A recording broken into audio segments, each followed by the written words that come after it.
The article does have a point, but one thing that I would like to point out in regards to Sean Diddy Combs, like most other multimillionaires, billionaires, etc., they don't put their eggs all in one basket. It is stuff that you will see on paper, and then there is stuff that you won't see on paper that has not been declared or has moved around.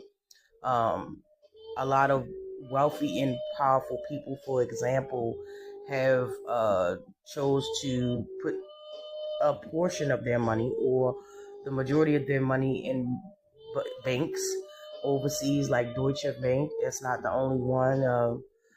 Banks in Singapore and other countries who are more lenient in terms of banking and money. So I definitely wouldn't count that out in terms of that. Now, um, he did lose a lot in terms of, the keys to the city and, you know, potential TV series and things like that. But at the end of the day, um, they are going to try to bleed this man dry.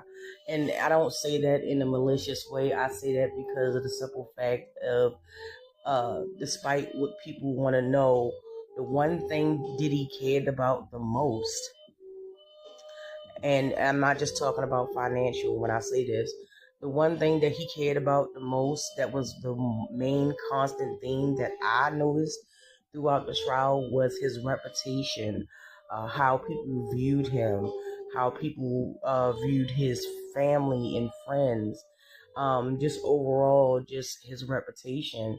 And for all of this stuff to come down, he's already lost um, a great deal of wealth in terms of emotional, like, him being this music mogul, this innovator, this pioneer in his craft, and, very much sought after, for many, many years, to, a two-time convicted sexual predator that has to be registered on the, um,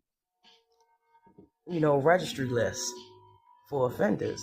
So, I think that might sting a little bit more than the money, but not to take away from the money, just his persona and how people viewed him, how the world views him. Now that a portion of uh, some of the things that he's done has came out, and judging by the current lawsuits that have came out recently,